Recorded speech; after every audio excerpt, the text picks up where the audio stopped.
ఈరోజు మనం ఆలోచించే అంశం ఏంటంటే ధైర్యము అనే విషయాన్ని ఈరోజు మనం ఆలోచన చేద్దాం. ధైర్యము, దాన్ని ఇంగ్లీష్లో కరేజ్ అంటారు. కరేజ్ అన్న ధైర్యం అన్న ఒకే అర్థాన్ని ఇస్తుంది. దానికి తెలుగులో కొన్ని అర్థాలు ఉన్నాయి. ధైర్యం అనే పదానికి అర్థం ఏంటంటే పిరికితనం లేకపోవడం. ఏ పనినైనా తెగువతోటి లేదా తెగించి చేయడాన్ని ఏమంటారంటే ధైర్యము అని అంటారు. కాబట్టి తెగించి చేయడాన్ని ధైర్యం అంటారు. కాబట్టి క్రైస్తవులు ఏ విషయాల్లో ధైర్యంగా ఉండాలి, క్రైస్తవులు ఏ విషయాల్లో ధైర్యంగా ఉండాలి అనే అంశాన్ని ఈరోజు మనము ఆలోచించేద్దాం. ఏ విషయాల్లో ధైర్యంగా ఉండాలని అంటే కనుక ఎఫెసీయులకు రాసిన పత్రిక 6వ అధ్యాయము 19వ వచనం నుంచి చదువుదాం. ఎఫెసీయులకు రాసిన పత్రిక 6వ అధ్యాయం 19వ వచనంలో దేవుడు ఒక సమాచారం తెలియజేస్తున్నాడు. ఎఫెసీయులకు రాసిన పత్రిక 6వ అధ్యాయము 19వ వచనం చదువుకుందాం. 6వ అధ్యాయం 19వ వచనం. మరియు నేను దేని నిమిత్తము రాయబారినై సంఖ్యలలో ఉన్నానో ఆ సువార్త మర్మమును ధైర్యంగా తెలిసేటకు నేను మాటలాడ నోరు తెరిచినప్పుడు అని తెలియజేశాడు. కాబట్టి ఇక్కడ దేని గురించి మాట్లాడుతున్నాడంటే సువార్తను గురించి మాట్లాడుతున్నాడు. అంటే సువార్త ప్రకటించేటప్పుడు క్రైస్తవులకు ఉండవలసింది ఏంటంటే ధైర్యం అనేది ఉండాలండి. అదే మాట్లాడేశాడు. మరియు నేను దేని నిమిత్తము రాయబారినై సంఖ్యలలో ఉన్నానో ఆ స్వార్థ మర్మమును ధైర్యంగా తెలిసేటకు నేను మాట్లాడ నోరు తెరిచినప్పుడు అని తెలియజేశాడు. కాబట్టి ఇక్కడ స్వార్థ ప్రకటించడానికి పౌలు గారు ఎక్కడ పడ్డారని అంటే సంఖ్యల్లో పడ్డాడు. ఆయన స్వార్థని అన్ని జనులకి అప్పగించడానికి కానీ, అన్ని జనులు ఇతని దగ్గర నేర్చుకోవడానికి కానీ, అన్ని జనులు విని రక్షింపడ్డానికి కూడా ఈయన ఎలా ఉన్నాడంటే రాయబారి. మరియు స్వార్థ నిమిత్తము ఎక్కడ పడ్డాడో, ఇక్కడ స్వార్థ నిమిత్తము దేంట్లో పడ్డాడో సంఖ్యలలో ఉన్నాను అని చెప్పేశాడు.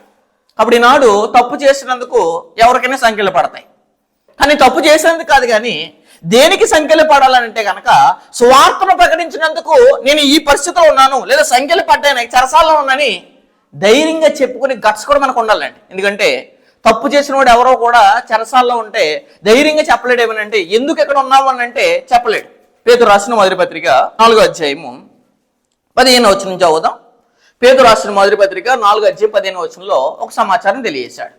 4:15 మీలో ఎవడను నరహంతకుడుగా గాని, దొంగగా గాని, దుర్మార్గుడుగా గాని, పొరల చొలిగి పోవాడుగా గాని బాధ అనుభవించ తగదు అని చెప్పేశాడు. కాబట్టి నరహంతకుడుగా నరహత్య చేశారా చెరసాల్లో పడతారో అప్పుడు ధైర్యంతో చెప్పలే.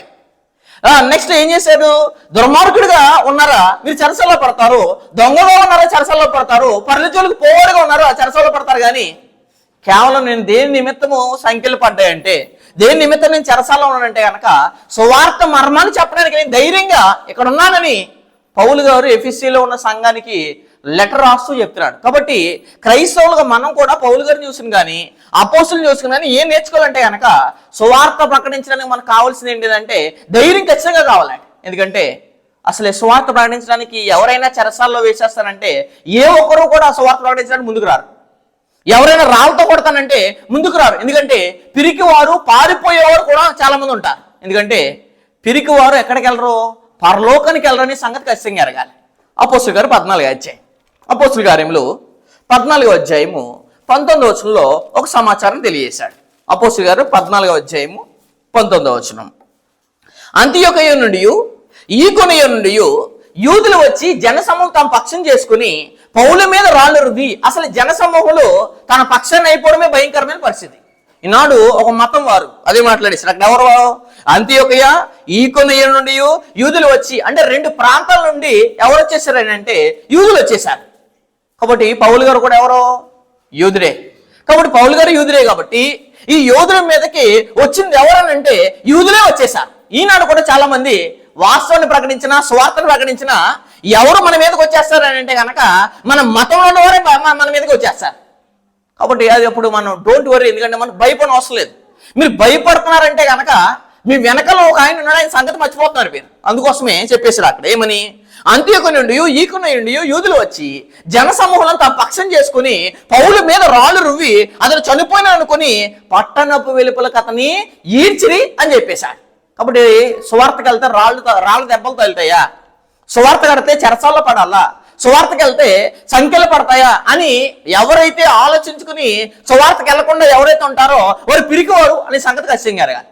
కానీ ఈనాడు సమాజంలో కూడా మైకు పట్టుకుని రోడ్డు మీద ప్రకటించాలని అంటే కావాల్సింది ఏంటంటే ధైర్యం ఖచ్చితంగా ఉండాలి. కరేజ్ లేకపోతే కనుక, వారికి సరైన సమాధానం మనం ఇవ్వలేకపోతే కనుక సువార్తను ప్రకటించడానికి మనం యోగ్యులు అవ్వమండి. ఎందుకంటే సువార్తని ఎవరు పడితే ఆనాడు వారికి అప్పగించలేదండి దేవుడు. ఎందుకంటే సూటబుల్ క్యాండిడేట్స్కి అప్పగించాడు. తెస్సలోనికీయులకు రాసిన మొదటి పత్రిక 2వ అధ్యాయం 4వ వచనంలో ఒక సమాచారం తెలియజేశాడు. సువార్తను మాకు అప్పగించుటకు యోగ్యులమని దేవుని వలన. ఎవరంట యోగ్యులు అంటే? Suitable candidates. రాళ్ళ దెబ్బలో ఎదుర్కొంటారు, సంకెళ్ళు ఎదుర్కోగలరు, చెరసాల ఎదుర్కోగలరు, దేనికి కూడా భయపడేవారు కదా అపోస్తలు. మరి అదే సువార్త నేర్చుకుంటాం మనము. వాళ్ళ ద్వారా సువార్తను పొందుతున్న మనం కూడా ఉండవలసింది కరేజ్ ఖచ్చితంగా ఉండాలి, ధైర్యం ఖచ్చితంగా ఉండాలి. సువార్తకి వెళ్తే కనుక మమ్మల్ని చంపేస్తారేమో, సువార్తకి వెళ్తే కనుక మమ్మల్ని చంపేసి మా కుటుంబం ఏమైపోద్దామో అనుకునేవారు, పిరికివారు, భయపడేవారు సువార్తకి వెళ్ళడానికి యోగ్యులు కాదు. ఈ సంగతి ఖచ్చితంగా గుర్తుపెట్టుకోవాలి. అదే మాట్లాడేశాడు. సువార్తను మాకు అంటే ఎవరికి? అపోస్తులకి. అంటే అపోస్తులకు మాత్రం ఎందుకు అప్పగించాడు అని అంటే, ఓ పేతురు రమ్మంటే వచ్చేసాడు, మత్తయ్య రమ్మంటే వచ్చేసాడు, యేసు పిలిస్తే వచ్చేసారు. కుటుంబం ఉంది, నాకు 2 పిల్లలు ఉన్నారు, నాకు భార్య ఉందని అని ఊహలే రాలేదు. ఎందు గురించి వాళ్ళకి అంటే స్వార్థను ప్రకటించడానికి ఏదైనా అయిపోయే పరిస్థితి జరుగుతుంది. ఏది జరిగినా మనం మట్టికి సిద్ధపడి ఉండాలి, ధైర్యాన్ని కోల్పోకుండా ఉండాలనే సంగతి కూడా ఖచ్చితంగా గుర్తుపెట్టుకుని అదే మాట్లాడేశాడు. అప్పగించడానికి యోగ్యులమని దేవుని వల్ల ఎంచబడిన వారమే, మనుషులను సంతోషపెట్టే వారం కాక దేవుణ్ణి సంతోషపెట్టే వారమే ఏం చేస్తున్నాం? బోధించుచున్నాము అని చెప్పేశాడు. కాబట్టి స్వార్థను ప్రకటించడానికి ఎవరు పడితే వాళ్ళు సూటబుల్ కాదు, గుర్తుపెట్టుకోండి. ఎవరు పడితే వాళ్ళు ప్రకటించలేరు. ఎందుకంటే కుటుంబాన్ని, సంఘాన్ని, లేదా వారిని, వారి ప్రాణాన్ని కూడా ఎవరైతే త్యాగం చేసుకుని స్వార్థకి వెళ్తారో వారు మాత్రం ఏం చేయగలరంటే స్వార్థ ప్రకటించడానికి యోగ్యులు, సూటబుల్ క్యాండిడేట్స్ అని ఖచ్చితంగా ఎదుర్కోవాలి. ఎందుకంటే స్వార్థను ప్రకటించినందుకే పౌలు గారికి సంఖ్యలు. అదే మాట్లాడేశాడు, తప్పు చేసినందుకు కాదు. ఎఫెసీయులకు రాసిన పత్రిక 6:19, ఎఫెసీయులకు రాసిన పత్రిక 6వ అధ్యాయము 19వ వచనం నుంచి చదువుతాం. 6వ అధ్యాయం 19వ వచనం. మరియు నేను దేని నిమిత్తము రాయబారినై సంకెళ్ళలో ఉన్నాను. ఆ సువార్త అసలు నేను రాయబారి అయింది, సంఖ్యలు పొందుకున్న దేని గురించి అంటే కనుక సువార్త మర్మమును ధైర్యంగా తెలిచేటకు నేను నోరు తెరిచినప్పుడు దాని గురించి నేను మాట్లాడవలసినట్టుగా ధైర్యంతో మాట్లాడటకే వాక్తత్వం నాకు అనుగ్రహం అన్నట్లు నా నిమిత్తమును పూర్ణమైన పట్టుదలతో విజ్ఞాపన చేయొచ్చు. మెలకువగా ఉండండి. నేను ఎక్కడో చెరసాల పడిపోతాను, భయపడకండి సంఘం. పౌలు పేతురు గారిని కూడా చెరసాల వేస్తే పేతురు గారి గురించి సంఘం ఏం చేసింది? అత్యాశక్తితో ప్రార్థన చేసింది. కారణం ఏంటంటే మా సువార్థికుడు, మా సహోదరుడు దేని నిమిత్తం చెరసాల్లో పడ్డాడంటే, దేని నిమిత్తం రాయబారయ్యాడంటే, దేని నిమిత్తం సంఖ్యలు పడ్డాయంటే సువార్త మర్మాన్ని తెలియజేయడం కోసమే పేతురు గారు చెరసాల్లో పడ్డారని, పౌలు గారు చెరసాల్లో పడ్డారని ఎరగాలి.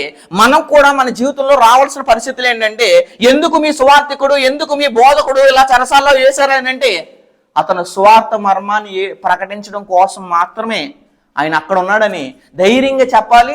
2 సువార్త ప్రకటించడానికి కూడా మనకు ధైర్యం కావాలండి. ఎందుకంటే పారిపోయేవారు రాళ్ళ దెబ్బలు తగిలితే పారిపోతారా, లేకపోతే నిలబడతారంటే నిలబడలేరు చాలా మంది. తిమోతి రాసిన 2వ పత్రిక 3వ అధ్యాయంలో ఒక సమాచారం తెలియజేశాడు. 3వ అధ్యాయము 10వ వచనం నుంచి చదువుదాం. నీవు నా బోధను అంటే, నీవు అంటే ఎవరంటే తిమోతి గురించి మాట్లాడుతున్నాడు. అక్కడ మాట్లాడేది ఎవరంటే పౌలు గారు. నీవు నా బోధను, నా విశ్వాసమును, నా ప్రవర్తనను, నా ఉద్దేశమును, నా దీర్ఘశాంతము, నా ప్రేమను, నా ఓర్పును అంతియోకియ, ఈకొనియ, లుస్త్రాని పట్టణములో నాకు కలిగినట్టు హింసలను, ఉపద్రవాలను తెలుసుకున్నవాడువే. తెలుసుకుంటమే గొప్ప సంగతి. అది తెలుసుకుని ఏం చేశాడు? సర్లే ఈయన ఇలా కొట్టారు కదా పలానా ప్రాంతంలో, ఈకొనియలో ఇలా కొట్టారు కదా, లుస్త్రాలు ఇలా కొట్టారు కదా, సర్లే నేను కూడా ఆయన వెంబడిస్తే నాకు ఇదే పరిస్థితి అవుతుందని పారిపోయినోడు కాదు ఆయన, తెలుసుకుని వెంబడించినోడు. అదే మాట్లాడేశాడు. నా విశ్వాసం, నా దీర్ఘశాంతం, నా ప్రేమను, నా ఓర్పును అంత్యోకియ, ఈకొనియ, లుస్త్రాని పట్టణంలో నాకు కలిగినట్టు హింసలను, ఉపద్రవాలను తెలుసుకున్నవాడువే. నన్ను వెంబడించివి తెలుసుకుని వెంబడించాడు. ఇది గొప్పతనం అంటే. అలాగే మనం కూడా మన స్వార్థకి నేసిన నాతో పాటు ఆయనతో పాటు నన్నే వేయాలనుకోవాలి. కానీ ఆయన కొట్టినందుకు నేను పారిపోద్దాం, ఆయన ఎలాగో దెబ్బలు తగిలి నాకు దెబ్బల్లో తగలకుండా నేను తప్పించుకుందాం అనుకునే పరిస్థితుల్లో ఉంటే కనుక సువార్త ప్రకటించిన మీరు యోగ్యులు కాదు. ఒక ఆత్మను రక్షించకపోయినా మీరు పరలోకం వెళ్ళడానికి సూటబుల్ కాదు, గుర్తుపెట్టుకోండి. ఎందుకంటే సువార్తను ప్రకటించడానికి ఖచ్చితంగా గట్స్ కావాలండి మనకి. ఫిలిప్పీయులకు రాసిన పత్రిక 1వ అధ్యాయం, ఫిలిప్పీయులకు రాసిన పత్రిక 1వ అధ్యాయము 14వ వచనం నుంచి చదువుదాం. ఫిలిప్పీయులకు రాసిన పత్రిక 1వ అధ్యాయం 14వ వచనంలో దేవుడు సమాచారం తెలియజేశాడు. మరియు సహోదరులైన వారిలో, ఫిలిప్పీయులకు రాసిన పత్రిక 1వ అధ్యాయం 14వ వచనం, మరియు సహోదరులైన వారిలో ఎక్కువ మంది, చాలా మంది ఇప్పుడు ఎక్కువ మంది దేని గురించి పారిపోవడానికి ఉంటారు. మన వాళ్ళు పారిపోవడానికి, పిరికితనంగా భయపడిపోవడానికి ఉంటారు. కానీ ఎక్కువ మంది దేని గురించి వచ్చారంట? ఈయన బంధకాల నిమిత్తమే విశ్వాసం కలిగి ఉన్నారంటండి. అదే మాట్లాడేశాడు 14. మరియు సహోదరులైన వారిలో ఎక్కువ మంది నా బంధకాల మూలంగా, ఇప్పుడు ఇది రియాలిటీగా మనం చూస్తే సమాజంలో ఖచ్చితంగా బంధకాలు పడినందుకు మన వాళ్ళందరూ పారిపోతారు. ఎందుకంటే నాకు ఈ పరిస్థితి రాకుండా నేను తప్పించుకున్నానంట. అది అక్కడేమన్నాడు చూడండి, అంటే ఆనాటి ఉన్న పరిస్థితికి ఈనాడు ఉన్న పరిస్థితులకి చాలా వ్యత్యాసం ఉందండి. అదే మాట్లాడేశాడు. మరియు సహోదరులైన వారిలో ఎక్కువ మంది నా బంధకముల మూలంగా ప్రభువునందు స్థిర విశ్వాసము కదిలిపోలేదు. చాలా మంది ఏమైపోతారు? సువార్తికుని కొట్టినా, సంఘంలో ఉన్న సహోదరుని కొట్టినా సరే పారిపోతారు, పిరిగిపోతారు, అస్థిరులైపోతారు. కానీ ఎక్కువ మంది నా బంధకముల మూలంగా ఏమయ్యారు? ప్రభువునందు స్థిర విశ్వాసం. అంటే అలా ఏమైపోయారు? నిజంగా రాయబడిన ప్రకారం ఈయనకి జరుగుతుంది, ఇది నాకు ఎందుకు జరగట్లేదు అనుకోవాల్సిన వారు విశ్వాసులు ఏమనుకున్నారంటే, ఈనాడు చాలా మంది పారిపోతారు. బంధకాలంటే ఎవరు ఒప్పుకోరండి. ఎవరైనా సరే మేము ఏదో కంప్లైంట్ ఇట్టామంటేనే భయపడిపోతారు. కానీ నా బంధకముల మూలంగా ఎక్కువ మంది అంటే, ఇప్పుడైతే ఎక్కువ మంది పారిపోతారు. ఎక్కువ మంది ప్రభువునందు ఏం చేయాలంట? శిరవిశ్వాసం గలవారే నిర్భయముగా దేవుని వాక్యం బోధించుటకు మరీ విశేషంగా ధైర్యము. అసలు మా సువార్తకుని కొట్టారు, ఏమైపోయాడు? ఎదిరించాడు, ఎదుర్కొన్నాడు, బంధకాలు పడ్డాయి, చెరసాల పడ్డాడు. ఆయనకి అంత ధైర్యం ఉంటే ఆయన వాక్యం నేర్చుకున్న మాకేం ధైర్యం ఉండాలని విశేష ధైర్యం తెచ్చుకుని ఏం చేసుకున్నారంట? బోధించడానికి సిద్ధపడ్డారంట. ఈనాడు కూడా మనం అంతే. ఎందుకంటే ఈనాడు సమాజంలో స్వార్థ ప్రకటించడానికి ఆటంకపరిచే వాళ్ళు చాలా మంది ఉన్నారు. రోడ్ల మీద మనం ప్రకటిస్తున్నా, లేదా వీధి ప్రకటిస్తున్నా సరే మైక్ని ఆటంకపరిచి మీకు ఎవరిచ్చారు పర్మిషన్ అంటే, అసలు వీళ్ళు అడగడానికి వెళ్ళి ఎవరిచ్చారు పర్మిషను? ఆర్టికల్ 22, 23 to 25 ప్రకారంగా, రాజ్యాంగ ప్రకారంగా ఏ వ్యక్తి అయినా తన మత విశ్వాసాన్ని ఏం చేయొచ్చు? ప్రకటించుకోవచ్చు. ఈ సంగతి తెలియ చాలా మంది. ఇది తెలిస్తే ఫర్ ఎగ్జాంపుల్గా అసలే మీకు ఎవరిచ్చారు రైట్స్ అని అంటే కనుక, అసలు మీకు ఎవరిచ్చారు అని అడగడానికి అడగాలి మీరు. రెండో విషయం ఏంటంటే, ఈనాడు సమాజంలో అశ్లీలమైన నృత్యాలు, అశ్లీలమైన ప్రదర్శనలు, రకరకాల సినిమా సాంగ్స్, భక్తి పేరిట బూత్ కార్యక్రమాలు చేసే సమాజం ఉంది. ఇది ఖండించట్లేదు చాలా మంది. ఒక వ్యక్తిని మారు మనసు పొందమని, తన మనసు మార్చుకోమని చెప్తుంటే ఇది మతం అని, లేదా ఇది ఏం చేస్తారంటే మీరు మతంలోకి మార్చేస్తారని చెప్తున్నారు. కానీ సమాజంలో జరుగుతున్న అక్రమాలని, రోడ్డు మీద ఎంత అసభ్యకరమైన సాంగ్స్ కానీ, అసభ్యకరమైన కార్యక్రమాలు కానీ జరుగుతున్నాయి సమాజంలో. అది చిన్నల మొదలుకొని పెద్దల వరకు అందరూ చూస్తుంటే ఆ కార్యక్రమాలు ఆటంకపరచిన ప్రభుత్వం ఏం చేస్తుంది? ఇప్పుడు సువార్తను ప్రకటించమని కాన్స్టిట్యూషన్ ఆఫ్ ఇండియా చెప్పేసింది. అపోస్తులు కూడా చెప్తున్నారు చూడండి. దానికంటే ముందు ఏం చెప్పారు? అసలు మేము మీ మాట వినాలా, దేవుని మాట వినాలా అని చెప్పేశారు. ఎందుకంటే మా ప్రాణాన్ని కూడా మేము లెక్క చేయం. దేని గురించి? స్వార్థ ప్రకటించడానికి గురించి. అపోస్తుల గారు 4వ అధ్యాయము 17వ వచనం నుంచి చదువుతాం. అపోస్తుల కార్యములు 4వ అధ్యాయం 17వ వచనం. అయినను ఇది ప్రజల్లో ఇంకా వ్యాపింపు ఉండుటకై ఇక మీదట ఈ నామమును బట్టి ఏ మనుషులతోనైనాను. ఈనాడు ప్రభుత్వం అంటే, చట్టం అంటే ఏం చేయాలంటే అసభ్యకరమైన కార్యక్రమాల్ని, ఇష్టానుసరమైన దృశ్యాల్ని, ఇష్టానుసరమైన డ్యాన్సుల్ని, ఈ వినోదాల్ని, వీటిని ఖండించవలసిన వారు ఓ వ్యక్తిని మారమని చెప్తుంటే, యేసుక్రీస్తు నీ కోసం మరణించాడు, సమాధి చేయబడ్డాడు, 3వ దినం తిరిగి లేపబడ్డాడు, నీ గత జీవితాన్ని మార్చుకో, నీ ఆశలు తీర్చుకోకు, నీకంటూ కన్ను మూసిన తర్వాత ఒక లోకం ఉందని చెప్తే ఇది ఏమన్నారంటే మత మార్గం అని చెప్తున్నారు చాలా మంది. ఆనాడు కూడా పౌలు గారు ప్రకటిస్తుంటే ఇది మతము అని చెప్పారు చాలా మంది. కానీ అదేంటిదంట? మార్గము అని చెప్పేశాడు, కింద మాట్లాడేశాడు. అయినను ఇది ప్రజలు ఇంకా వ్యాపముకుంటకై ఇక మీదట ఈ నామమును బట్టి ఏ మనుషులతోనైనాను ఏం చేయకూడదు? మాట్లాడకూడదు. దయచేసి మీరు ఏం చేయకండి, రోడ్ల మీద స్వార్థ చెప్పకుండానంటే చాలా మంది అసలు కాన్స్టిట్యూషన్ ఇచ్చినప్పుడు, రాజ్యాంగం ఇచ్చినప్పుడు ఏ వ్యక్తి అనగడానికి కూడా సరిపోడండి. అదే మాట్లాడేశాడు. ఇక మీదట ఈ నామను బట్టి ఏ మనుషులతో మాట్లాడకూడదని మనం వారిని ఏం చేయాలంట? బెదర పెట్టాలని. ఇప్పుడు చాలా మంది ఏం చేస్తారు? మూకుమ్మడిగా జనం వచ్చేసారు అనుకోండి, మీరు 10 మంది 20 మంది ఇలా 5 మంది ఉన్నారు అనుకోండి, వాళ్ళందరం చూసి భయపడిపోతారు. కానీ ఆనాడు అపోస్తులు భయపడలేదు అలాగే. ఎందుకంటే వారిని బెదర పెట్టవాలని చెప్పుకున్నాడు. అప్పుడు వారిని పిలిపించి మీరు ఏ నామను బట్టి ఇప్పుడైతే ప్రకటించేస్తారు. కానీ ఇక నుంచి అసలు ఎంత మాత్రం మీరు ఏం చేయకూడదు.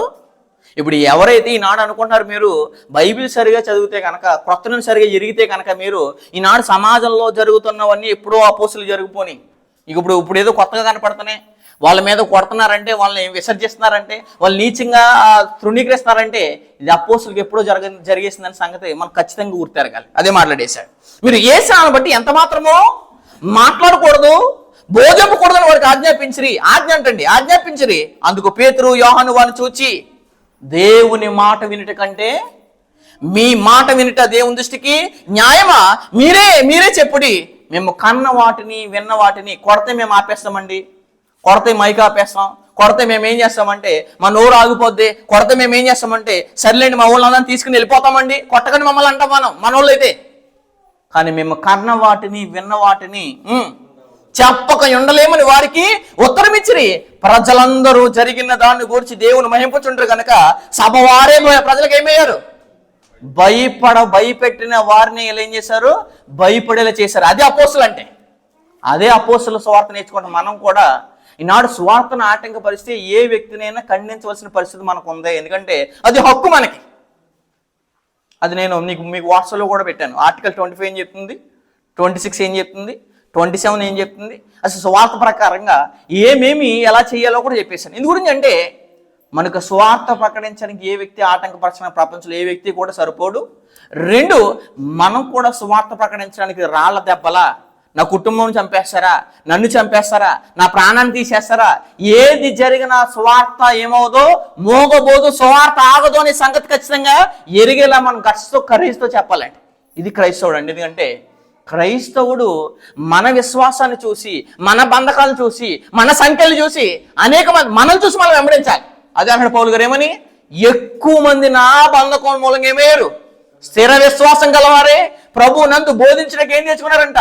విశేష ధైర్యం తెచ్చుకున్నారంట.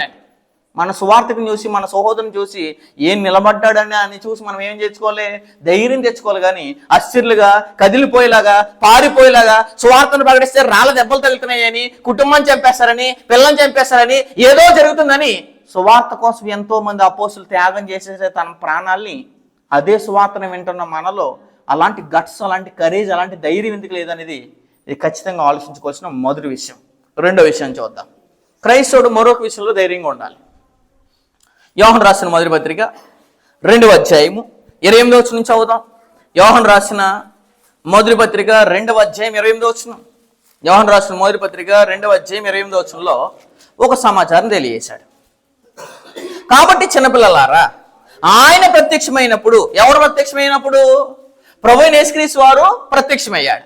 ఆయన మొదట ప్రత్యక్షమైంది దేనికి? ఇది రెండోసారి గురించి మాట్లాడుతున్నాడు. అసలు యేసుక్రీస్తు వారు ఫస్ట్ ప్రత్యక్షమైంది దేనికి అని అంటే, అదే యోహాను రాసిన మొదటి పత్రిక 3వ అధ్యాయంలో ఒక సమాచారం తెలియజేశాడు. చూడండి, 3వ అధ్యాయం 4వ వచనం. యోహాను రాసిన మొదటి పత్రిక 3వ అధ్యాయం. పాపం చేయి ప్రతివాడు ఆజ్ఞను అతిక్రమించును, ఆజ్ఞ అతిక్రమే పాపం. కాబట్టి ఆజ్ఞ అతిక్రమం ఏంటిది? పాపం. కాబట్టి యేసుక్రీస్తు ప్రత్యక్షమైంది దేనికి? పాపములను తీసివేయటకే ఆయన ప్రత్యక్షమైందని మీకు తెలియను. అంటే పాపం తీసేయడానికి ప్రభువైన యేసుక్రీస్తు వారు ఈ భూలోకానికి ఏమయ్యాడు? ప్రత్యక్షమయ్యాడు. అంటే రెండోసారి కూడా ప్రత్యక్షం అవుతున్నాడు. మరి రెండోసారి ప్రత్యక్షమయ్యేటప్పుడు మీలో ఏముండకూడదో చెప్పేస్తున్నాడు.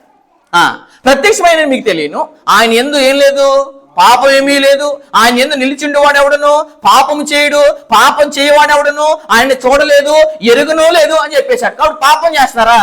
మీరు యేసుక్రీస్తు నందు లేరు, యేసుక్రీస్తుని ఎరగలేదు, యేసుక్రీస్తు వారిని చూడలేదు అని చెప్పేశాడు. మరి ఎరగపోతే, చూడకపోతే యేసుక్రీస్తు వారు కూడా రెండవ రాకడలో, సెకండ్ కమింగ్ లో, లేదా రెండోసారి ప్రత్యక్షమయ్యేటప్పుడు నన్ను నువ్వు ఎరగలేదు కాబట్టి నేను నిన్ను ఎరగను అంటాడు. ఎప్పుడు? పరలోకం. అలాంటి పరిస్థితి రాకూడదని అంటే ఎరేం చెప్పేశాడు. ఏమని? కాబట్టి చిన్నపిల్లలారా, ఆయన ప్రత్యక్షమైనప్పుడు, ప్రభువైన యేసుక్రీస్తు వారు రెండోసారి మనకు ప్రత్యక్షమయ్యాడు. మొదటిసారి ఏమో పాపాలు తీసేయడానికి, మనం పాపం లేకుండా ఉండడానికి వస్తే, రెండోసారి ఏం చెప్పేశాడు? కాబట్టి చిన్నపిల్లలారా, ఆయన ప్రత్యక్షమగునప్పుడు ఆయన రాకడి యందు మనం ఆయన ఎదుట సిగ్గుపడక అని చెప్పేశాడు. సిగ్గు ఏ కార్యక్రమం చేస్తా వస్తుందండి? తప్పు చేసామని కూడా సిగ్గుపడాలి. తప్పు చేసినప్పుడు ఏ వ్యక్తి కూడా ముఖాన్ని ధైర్యంగా చూపించలేడు, అతను కరేజ్ కలిగి ఉండలేడు. అతను ఏం చేస్తాడంటే చిన్నపుచ్చుకుంటాడు, అతనికి అవమానం వస్తుంది. అనేక మంది ఏం చేస్తారు? నిందిస్తారు, తప్పు చేస్తే, పాపం చేస్తే. అదే పాపం చేయకపోతే కనుక నాలో పాపం ఉందని మీలో ఎవరు స్థాపించడానికి గట్స్తో చెప్పగలరు. అలా చెప్పాలంటే క్రీస్తు ప్రభువు రెండో రాకలో కూడా, సెకండ్ కమింగ్ లో కూడా యేసుక్రీస్తుని ఎదుర్కోవాలంటే, యేసుక్రీస్తు వారు ప్రత్యక్షమైనప్పుడు ఆయన ఎదుట ధైర్యంగా నిలబడాలంటే మనకు కావాల్సింది సిగ్గు ఉండకూడదు. కానీ మనకేముండాలి? ఆయన ఎప్పుడైనా రా, నువ్వు ఎప్పుడు వచ్చినా పర్లేదు, ఏ డే వచ్చినా పర్లేదు, ఏ రోజు వచ్చినా పర్లేదు, నేను ఎవ్రీడే ఏం చేయను, నిన్ను ఎదుర్కోవడానికి నేను ఎలా ఉన్నాను, సిద్ధంగా ఉన్నాను. అంతేగాని సిగ్గుపడేలాగా ఉండేలాగా ఉండకూడదండి. అదే మాట్లాడేశాడు. కాబట్టి చిన్నపిల్లలారా, సంఘాన్ని గురించి మాట్లాడుతూ ఆయన ప్రత్యక్షమైనప్పుడు ఆయన రాకనిందు మనము ఆయన ఎదుట సిగ్గుపడక ధైర్యం కలిగి ఉన్నట్లు మీరు ఆయన యందు నిలిచి ఉండండి. కాబట్టి ఆయన రెండవ రాకడలో ఎవరు నిలబడగలరు, ఎవరు ఎదుర్కోగలరు అని అంటే, ఎవరైతే పాపముతో జోలిక ఉండకుండా, పాపాన్ని ఎరగకుండా, పాపం చేయకుండా తమ బ్రతుకుని ఎవరైతే కొనసాగిస్తున్నారో వారు మాత్రమే క్రీస్తు రెండవ రాకడలో నిలబడగలరు. కానీ మరొకరు నిలబడడానికి వారికి ధైర్యం కూడా సరిపోదు. ఎందుకంటే క్రీస్తు ప్రభువుని చూడడానికి ధైర్యం కూడా సరిపోదు. అలాంటి గట్స్తో మనం బ్రతకాలి. అదే మాట్లాడేశాడు. 8వ వచనం, 3వ అధ్యాయం 8వ వచనం. అపవాది మొదటి నుండి ఏం చేస్తున్నాడో పాపం చేయుచున్నాడు కనుక, పాపం చేయవాడు, దయచేసి గుర్తుపెట్టుకోండి, ప్రతిరోజు మీరు ఏదైనా తప్పులు చేస్తున్నారంటే మీకు యేసుక్రీస్తు సంబంధం లేదు. పాపం చేయి ప్రతి వాడి. కాబట్టి మీ ఇంట్లో రాసుకోండి, ఎందుకంటే మీకు ఇవి వచ్చిన గుర్తుంటలేదేమో. పాపం చేస్తున్నారా, మీరు దేవుని సంబంధాలు కాదు, క్రీస్తు సంబంధాలు కాదు. క్రీస్తు సంబంధి పాపం చేయడు, దేవుని సంబంధి పాపం చేయడు. పాపం చేస్తూ ఇంకా మీ గత జీవితంలో రహస్యంగా, సీక్రెట్గా ఇంకా పాపం చేస్తూ ఉంటున్నారా, ఎవరికీ కనపడకుండా అని అనుకుంటున్నారా? దయచేసి పాపం చేసి మీరు ప్రతి వాళ్ళు ఎవరు అంటే అపవాది సంబంధి. అదే మాట్లాడేశాడు. పాపం చేయి ప్రతివాడు అపవాది సంబంధి. యేసుక్రీస్తు ఎందుకు వచ్చారు? అపవాది యొక్క క్రియలను లయపరచుటకే దేవుడు కుమారుడు ఏమయ్యాడు? ప్రత్యక్షమయ్యాడు. అపవాది క్రియలు ఏంటో మనకు తెలియదు యేసుప్రభువు వచ్చే వరకు. యేసుప్రభువు అపవాది క్రియలు ఎలా ఉంటాయి, స్వభావాలు ఎలా ఉంటాయి, వాడు అసలు ఎలాంటి క్యారెక్టర్ కలిగినోడని మనకి యేసుక్రీస్తు రాకముందు తెలియదు.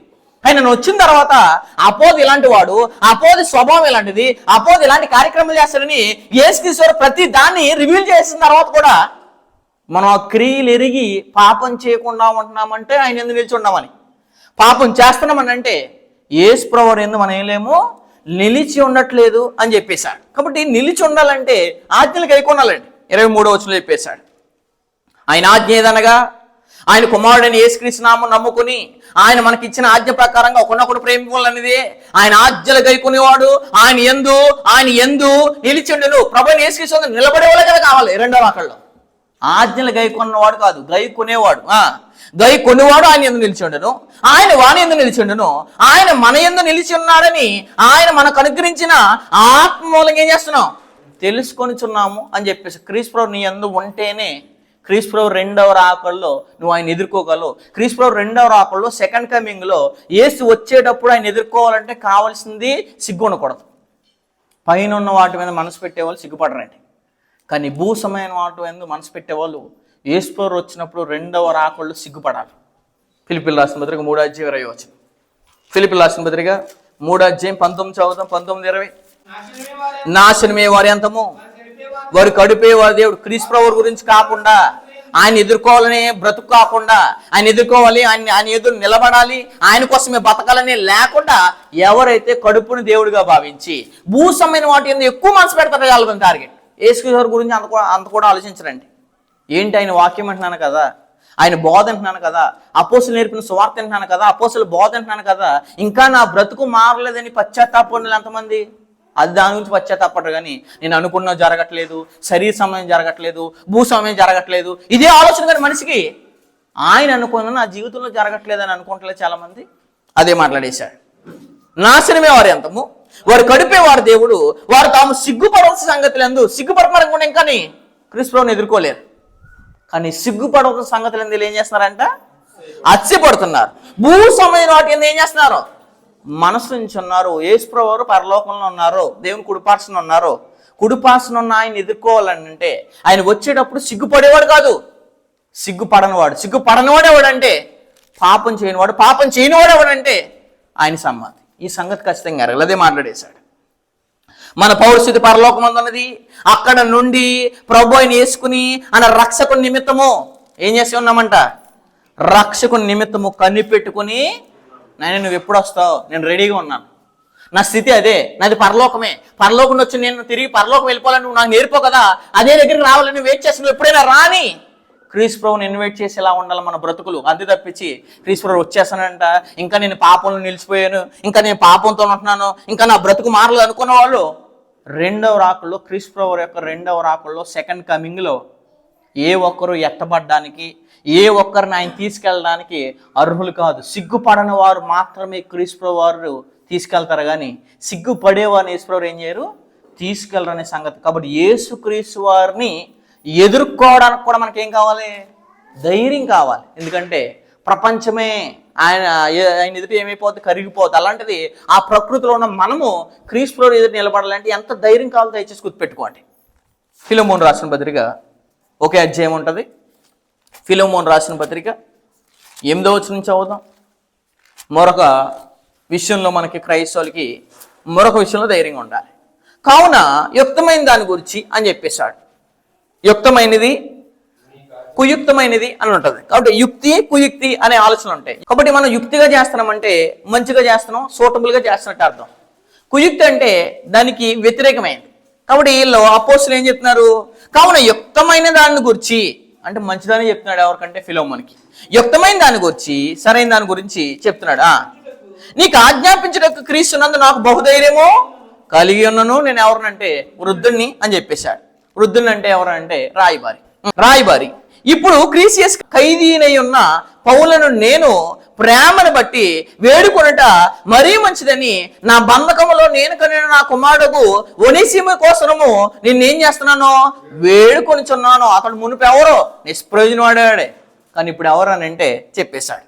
అతడు మునుపు నీకు నిష్ప్రయోజనమైన వాడు, కానీ ఇప్పుడు నీకును నాకును ఎలాంటి వాడు, ప్రయోజనకరమైన వాడు. అందుకోసం నేను యుక్తమైన అని చెప్తున్నాను ఏమంటే ఒనేసిమును అంగీకరించి. ఎందుకంటే నా బంధకాల మూలంలో, అంటే ఈ ఒనేసిమును నేను ఎలా కన్నానంటే బంధకాల్లో కన్నాను.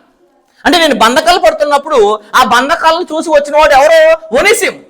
కాబట్టి ఒనేసిము కోసము ఫిలెమోను ఏం చేసుకున్నాడు, పౌలు గారు వేడుకున్నాడు. ఎందు గురించి అని అంటే అతడు మునుపు ఎలాంటి వాడు, నిష్ప్రయోజనమైన వాడు.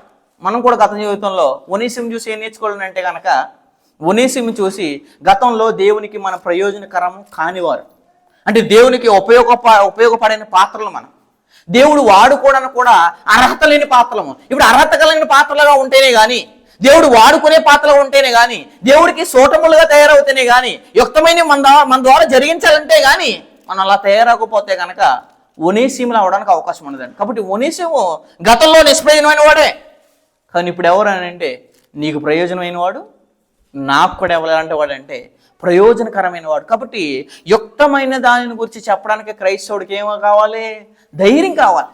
యుక్తమైందన్నా ప్రయోజనకరమైందన్నా ఒకటే అర్థాలు ఇస్తాయి. అపోస్తుల గారు 20వ అధ్యాయం, అపోస్తుల కార్యములు 20వ అధ్యాయము 20వ వచనం నుంచి చదువుతాం. అపోస్తుల కార్యములు 20వ అధ్యాయం 20వ వచనంలో ఒక సమాచారం తెలియజేశాడు. మరియు ప్రయోజనకరమైంది ఏది ఏం చేసుకోకూడదంట, దాచుకోకూడదంటే. కాబట్టి పౌలు గారు ఒనేసిము గారి గురించి ఫిలెమోనుకి చెప్పడం కోసం దాచుకున్నాడా, దాచుకోలేదు. అందుకోసం చెప్పేశాడు ఇక్కడ.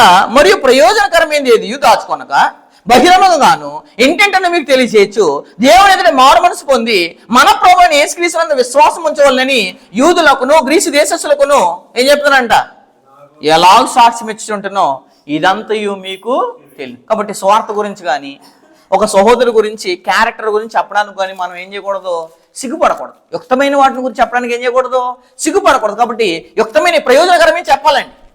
కానీ కుయుక్తి సంబంధమైనవి, అపవాదిలాగా కుయుక్తి సంబంధమైన క్యారెక్టర్ ఎవరిదే, అపవాది. కొరింథీయులకు రాసిన 2వ పత్రిక 11వ అధ్యాయం, కొరింథీయులకు రాసిన 2వ పత్రిక 11వ అధ్యాయము 2వ వచనం చదువుదాం. 2వ వచనం, దేవాశక్తితో మీ ఎడల ఆసక్తి కలిగి ఉన్నాను, ఎందుకనగా పవిత్రాలైన కన్యకునగా ఒక్కడే పురుషుడు. కాబట్టి నా భార్య ఎవరో పవిత్రాలు. ఈ పవిత్రాల గురించి ఒక 3వ వ్యక్తి వచ్చి చెప్తుంది ఏమని, నీ భార్య మంచిది కాదని అంటే నమ్మకూడదు ఎవరినంటే పురుషుడు. అదే మాట్లాడేశాడు. పవిత్రాలైన కన్యకునగా ఒకడే పురుషుని కనగా క్రీస్తుకు సమర్పింపవాలని మిమ్మల్ని ఏం చేసింది, ప్రదానం చేసింది అని చెప్పేశాడు. మధ్యలో 3వ వ్యక్తి వచ్చేసాడు. ఇప్పుడు భార్యాభర్తలను కూడా అండి 3వ వ్యక్తి కలిపేలా ఉండాలి, కానీ విడగొట్టేలా ఉండకూడదు. పరిశుద్ధాత్మ మరీ గారిని, యేసే గారిని ఎంట్రన్స్ అయ్యి, వాళ్ళిద్దరి మధ్యలోకి ఎంట్రన్స్ అయ్యి పరిశుద్ధాత్మ ఏం చేసింది, ఇద్దరిని కలిపింది, కానీ విడదీసేయలేదు. ఈనాడు ఉన్నవారు ఎలా ఉన్నారు, ఉన్న భార్యని అనగా సంఘాన్ని, ఉన్న భర్తని అనగా ప్రభువైన యేసుక్రీస్తు వారిని ఇరువురిని విడదీసేస్తున్నారు. కారణం కుయుక్తి. అలాగే మనం కూడా భార్యాభర్తల్లో కూడా 3వ వ్యక్తికి దయచేసి ఎంట్రన్స్ ఇవ్వకండి. ఎందుకంటే అదే మీ భార్యాభర్తల జీవితానికి ఫుల్ స్టాప్ పడిపోద్ది. చెప్పేశాడు. ఒకడే పురుషుని కనుక క్రీస్తుకు సమర్పింపవాలని మిమ్మల్ని ప్రదానం చేసి కానీ ఏం చేశారు? ప్రదానం చేసిన తర్వాత ప్రదానం చేసిన భార్య పెళ్లి వరకు ఎలా ఉండాలి? చాలా కరెక్ట్గా, చాలా ఒబీడియన్స్గా, అసలు క్యారెక్టర్ తప్పకుండా ఉండాలి. ఇప్పుడు మధ్యలో ఒక మూడో వ్యక్తి వచ్చేసిన ఎవరు? ప్రదానం చేసేదని గాని అంటే ప్రదానం చేసిన తర్వాత కూడా ఒక ఆవిడ వచ్చింది. ఎవరో? సర్పం. గాని సర్పం తన కుయుక్తి చేత అవ్వను మోసపరిచినట్లు. కుయుక్తి ఉండకూడదని క్రైస్తవుడికి యుక్తమైందని చెప్పాలి, యుక్తి గల చెప్పాలి, కానీ కుయుక్తి సంబంధమైన క్యారెక్టర్ ఉండకూడదు. అది మాట్లాడేశాడు. సర్పం తన కుయుక్తి చేత అవ్వను మోసపరిచినట్లు మీ మనసులు చెరపబడి, అంటే కుయుక్తి ఏమవుద్ది?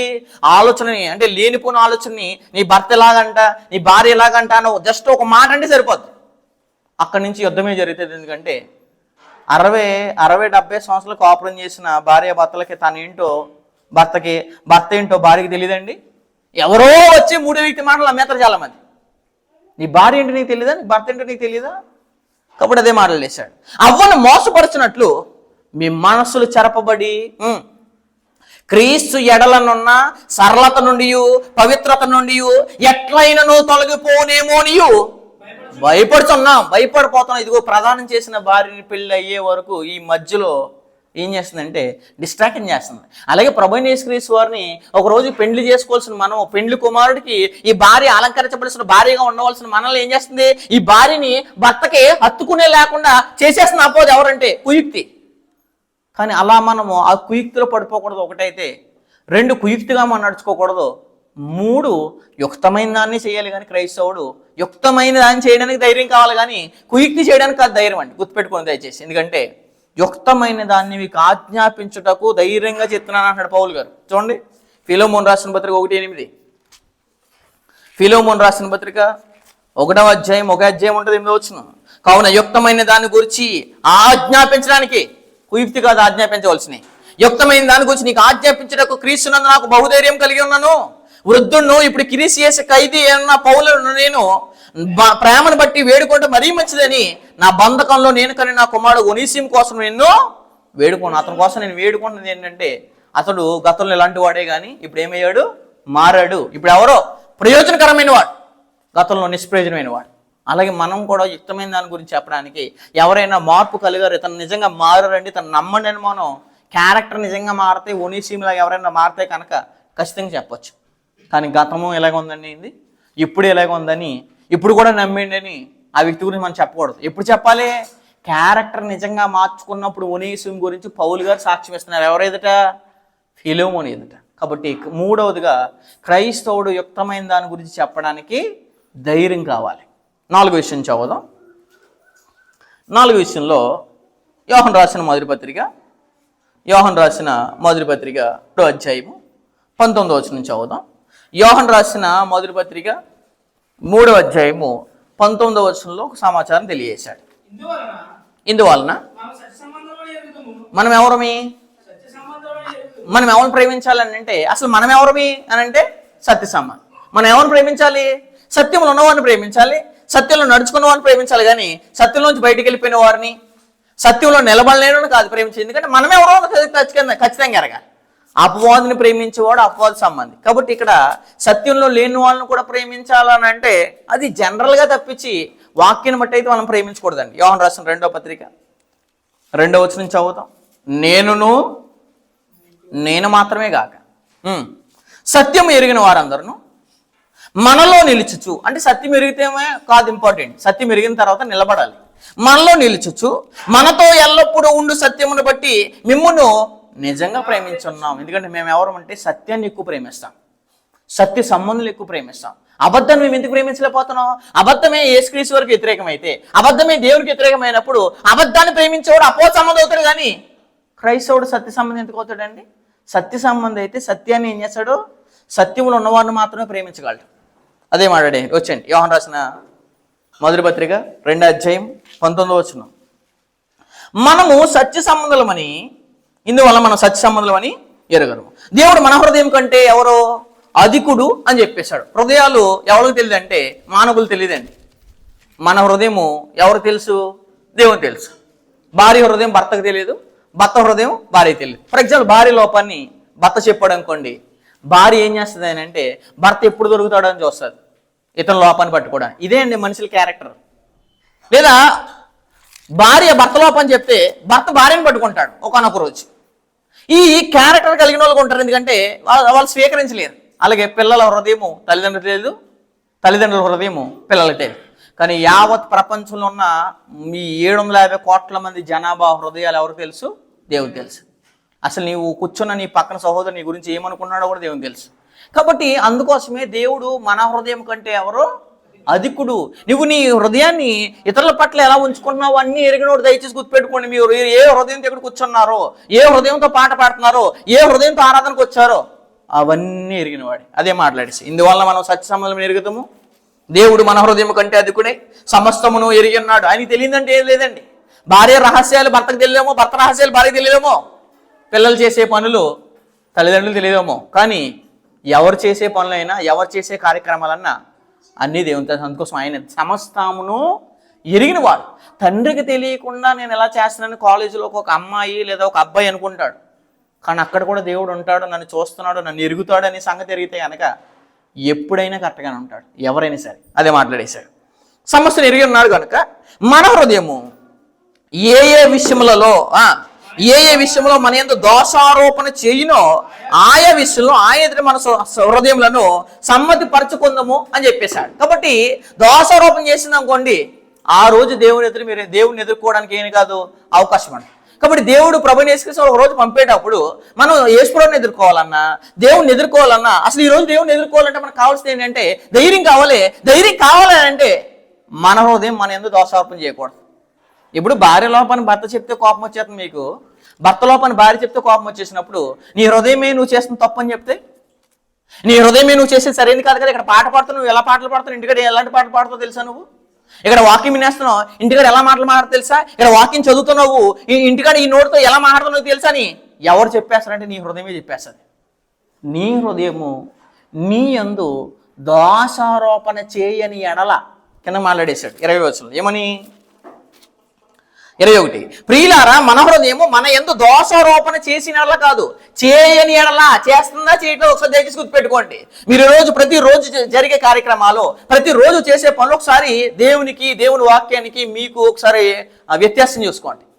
వ్యత్యాసం చూసుకుంటే మీ హృదయం నిజంగా ఇదిగో నువ్వు అసలు మోసయుక్తంగా అంటున్నావు, ఎవరినెవరినో మోసం అంటున్నావు, కానీ నువ్వే మోసం నీ హృదయం ఎప్పుడైనా నీకు చెప్పిందంటే ఖచ్చితంగా దేవుణ్ణి ఎదుర్కోవడానికి అవకాశం ఉంటుంది.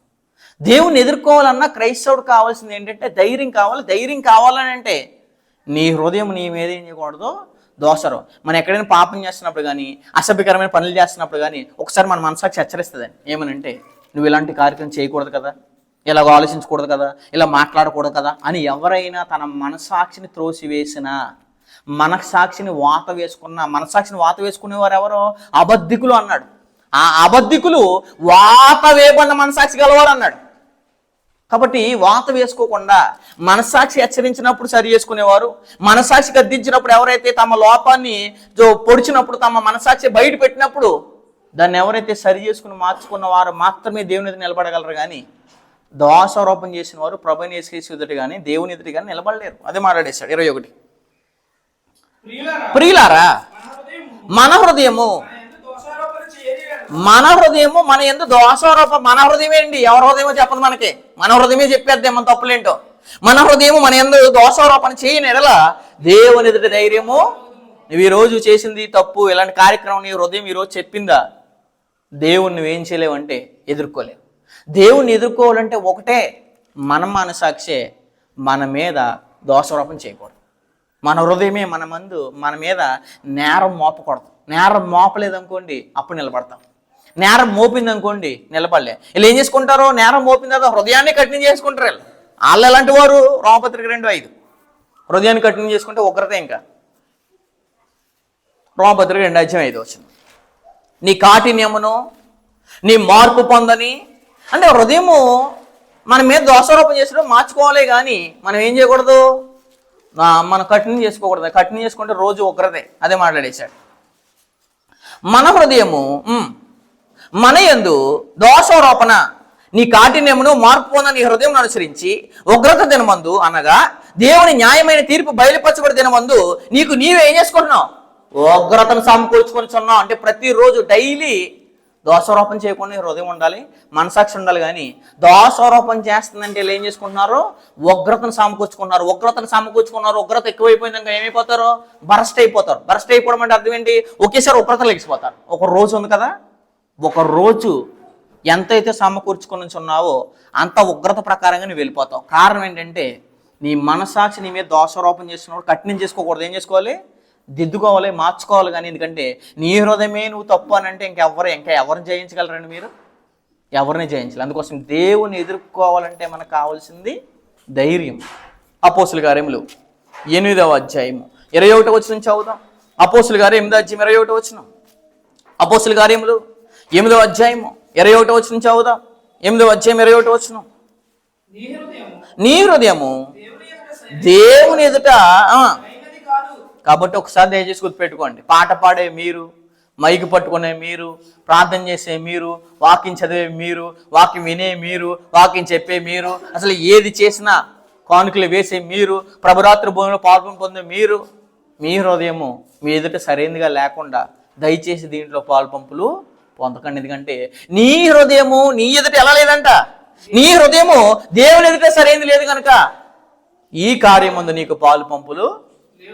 ఈ బ్రదర్ నాకు మైక్ ఎందుకు అవ్వట్లేదు అని అంటే దీని గురించి అవ్వట్లేదు. ప్రార్థన ఎందుకు అవ్వట్లేదంటే దీని గురించి అవ్వట్లేదు. ఎందుకు సహవాసాలు కలుపుకోవట్లేదంటే దీని గురించి అవ్వట్లేదు. ఎందు గురించి ఏంటంటే నీ హృదయము దేవుని ఎదుట సరైనదిగా లేదు గనుక ఈ కార్యం ముందు నీకు పాలు పంపులు లేవు. అదే డినామినేషన్లో అయితే ఏం చేస్తారు? ఎవరు పడతారు అధ్యక్ష. ప్రపంచం కూడా కోరుకునేది ఏంటిది? అధ్యక్ష పదవి ఎక్కువ కోరుకుంటారు. అధ్యక్ష పదవికి ఉండవలసిన లక్షణాలు ఉండవు. కానీ లేదు, మాకు మైక్ ఇచ్చేస్తారా, మాకు అధ్యక్ష పదవి ఇచ్చేస్తారా, ఎక్కడి నుంచి ఆడికి వచ్చేస్తామంటారు. ఎందుకంటే ఆ క్యారెక్టర్, ఆ గుణాలు లేకుండా ఏం చేస్తారు? ఆ గుణాలు సంపాదించవలసిన వారు మానేసి మాకు ఇదే ఇవ్వలేదు, అదే ఇవ్వలేదు, మమ్మల్ని పొగడలేదు, మమ్మల్ని లేపలేదు అని అంటారు.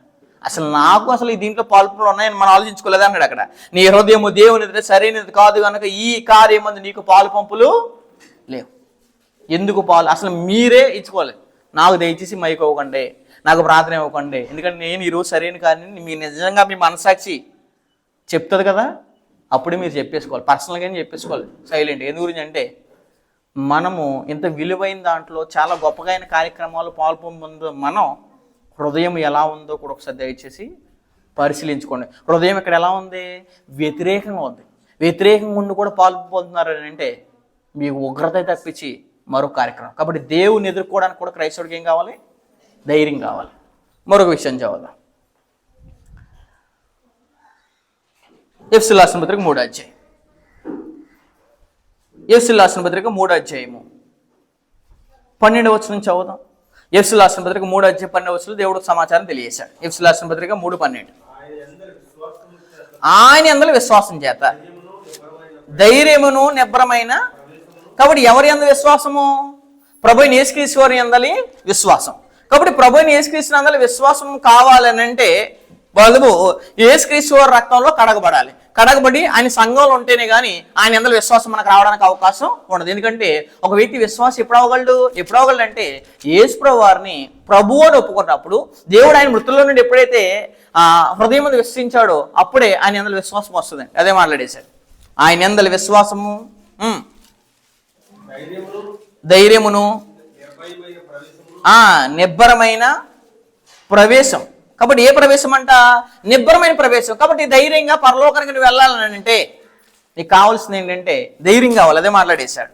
నిబ్బరమైన ప్రవేశమును ఆయనను బట్టు అంటే ప్రభువైన యేసుక్రీస్తు వారు లేకపోతే పరలోకానికి కూడా మనం ఎవరు కాదు?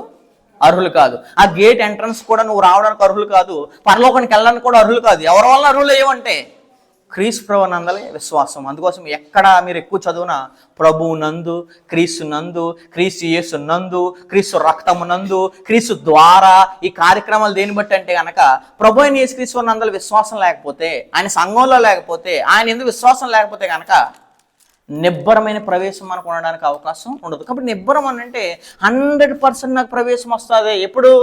చనిపోయేటప్పుడు, తీర్పు దినమందు, జడ్జిమెంట్ జరిగిన తర్వాత కంపల్సరీ నాకు ప్రవేశం ఉందని విశ్వాసంతో ఎవరైతే నమ్మి బ్రతుకుతున్నారో వారు మాత్రం పరలోకం వెళ్ళగలరు. ఎందుకంటే అక్కడ మాట్లాడేసాడు చాలా విలువైన మాట, ఆయన నందలి విశ్వాసం చేత. కాబట్టి క్రీస్తు యేసునందలి విశ్వాసం చేత బ్రతకకపోతే, విశ్వాసంతో బ్రతికితే ఎలా బ్రతుకుతారు అని అంటే చూడండి, హెబ్రీ పత్రిక 11వ అధ్యాయం. ఎవరు యేసుక్రీస్తునందు విశ్వాసం చేత బతకగలిగిన వారు అని అంటే పైన ఉన్న వాటి మీద మనసు పెట్టిన వాళ్ళే. 11వ అధ్యాయం 1వ వచనం. విశ్వాసం అనేది నిరీక్షింపబడి వాటి యొక్క నిజ స్వరూపమును అదృశ్యమైనవి ఉన్నవనుటకు రుజువునైనది. దాన్ని బట్టి పెద్దలు సాక్షి పొందిరి. ప్రపంచంలో దేవుని వాక్యం వల్ల నిర్మాణమైనవనియు అందును బట్టి దృశ్యమైనది కనబడే పదార్థాలు నిర్మింపబడలేదనియు విశ్వాసం చేత గ్రహించుచున్నాము. అంటే విశ్వాసం చేత బ్రతికే వాళ్ళు ఖచ్చితంగా ఏ ప్రవేశం కలిగింది వాళ్ళకి? నిబ్బరమైన ప్రవేశం. 100% నేను పరలోకానికి వెళ్తాను. ఎవరు వెళ్తారని అంటే భూమి మీద విశ్వాసంతో బ్రతికిన వాళ్ళు. విశ్వాసంతో బ్రతికిన వాళ్ళు ఏం చేస్తారు? విశ్వాసము ఉన్నది నీకు ఉన్నదని రుజువుపరచుకోవడానికి ఏంటి? క్రియలు చేయాలి. క్రియలు చేయని వారి విశ్వాసం వారిని ఏం చేయలేదు? రక్షించలేదు. అందుకోసం క్రియలు చేశారు. కింద 3 వచనాలు క్రియలు కనబడుతున్నాయి చూడండి.